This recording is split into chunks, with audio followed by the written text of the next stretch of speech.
ये क्या हाल बना रखा है तुमने प्यारी? घर का ध्यान है या नहीं? तुम्हें कितनी बार कहा है अपने काम से काम रखो। मैं तो बस घर के खर्च के लिए ये अंडों का थैला लगाती हूँ, कोई बुरा इरादा नहीं। ज्यादा अकल न झाड़ो प्यारी। जिस दिन मेरा दिमाग घूम गया ना, तुम्हें सबक सिखाने में देर नहीं लगाऊंगा। शमशेर, तुम्हारी बीवी कहाँ है? सारा दिन हो गया, नजर नहीं आई। बस यही तो मैं पूछने आया हूँ मुखिया जी। सुबह से गायब है, ना बाजार में ना गांव में। चलो पुलिस चौकी चलते हैं, रिपोर्ट लिखवानी चाहिए। हाँ भाई, क्या मसला है? साहिब, मेरी बीवी प्यारी 2 दिन से लापता है, कहीं पता नहीं चल रहा। कितने खुशकिस्मत हो भाई, हमारी बीवियां तो हमें छोड़ती ही नहीं। चुप कर सिपाही। अच्छा बताओ, आखिरी बार कहाँ देखी थी? रमेश के घर गई थी, उसके बाद गायब। हाँ भाई रमेश, तुम्हारी बहन जैसी प्यारी कल सुबह तुम्हारे घर आई थी। जी साहब, आई थी, मगर 5 मिनट बाद ही चली गई। कह रही थी घर का काम रह गया है। फिर कहाँ गई? पता नहीं साहब, हमने तो उसे वापस भेज दिया था। शमशेर का कहना है कि तुम दोनों ने मिलकर उसकी बीवी को गायब किया है। क्या हमने?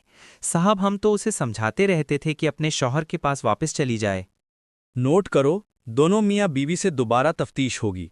साहिब, लगता है कोई औरत इस झोंपड़ी में गई है। चलो देखते हैं। बेटी, कुछ खा ले, 2 दिन से भूखी हो। मेरा शौहर मुझे मार डालेगा, उसने कहा था अगर वापस गई तो जान ले लेगा। प्यारी, तुम यहाँ हो? शमशेर तुम्हें ढूंढ ढूंढ कर पागल हो गया है। वो झूठ बोल रहा है साहब, मुझे उसने खुद मारकर निकाला और अब इल्जाम रमेश पर डाल दिया है।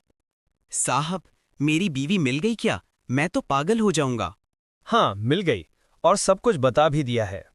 क्या मतलब? क्या बोला उसने?